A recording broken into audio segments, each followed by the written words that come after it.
रात का समय था। चांद अपनी पूरी रोशनी के साथ आसमान में चमक रहा था, लेकिन हवा में एक अजीब सी ठंडक थी, जैसे कुछ अनहोनी होने वाली हो। राहिल अपने पुराने खंडहर जैसे मकान के एक कमरे में लेटा हुआ था। उसका मकान शहर से काफी दूर एक सुनसान जगह पर था। अकेले रहना उसकी आदत बन चुकी थी, लेकिन उस रात सब कुछ अलग था। राहिल की नींद अचानक टूट गई।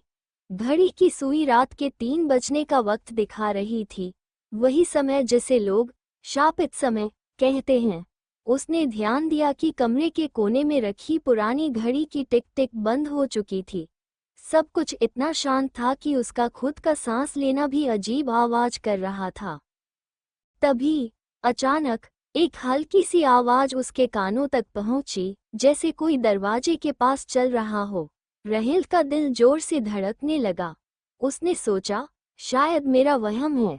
लेकिन तभी उसके बिस्तर के नीचे से एक खुरचने की आवाज आई। उसका सांस रुक गया। उसने धीरे धीरे टॉर्च उठाई और बिस्तर के नीचे झांक कर देखा, लेकिन वहां कुछ भी नहीं था। राहिल ने खुद को दिलासा दिया और पलटकर दोबारा सोने की कोशिश की, लेकिन जैसे ही उसने अपनी आंखें बंद की, एक और अजीब बात हुई। मकान के मुख्य दरवाजे की कुंडी खुद ब खुद खुलने लगी। चिक चिक चिक, जैसे कोई धीरे धीरे दरवाजा खोल रहा हो। अब राहिल का पूरा शरीर पसीने से भीग चुका था। उसने हिम्मत जुटाई, टॉर्च हाथ में ली और दरवाजे की ओर देखा। दरवाजा धीरे धीरे खुल चुका था। बाहर का अंधेरा जैसे कमरे में घुस आया था। राहिल ने जोर से चिल्लाना चाहा, लेकिन उसकी आवाज गले में अटक गई। तभी उसने देखा कि एक परछाई कमरे के अंदर आ रही थी। वह परछाई धीरे धीरे उसकी तरफ बढ़ रही थी। राहिल ने टॉर्च उस पर डालने की कोशिश की, लेकिन टॉर्च की रोशनी भी उस पर काम नहीं कर रही थी।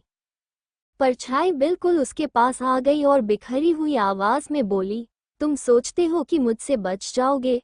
राहिल ने डर से अपनी आंखें बंद कर लीं और जोर से चिल्लाया, तुम्हें क्या चाहिए मुझसे?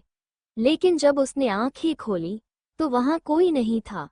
सुबह जब उसका दोस्त समीर उससे मिलने आया, तो राहिल एक ही बात बोल रहा था, वो मुझे ले जाएगी, वो मुझे ले जाएगी।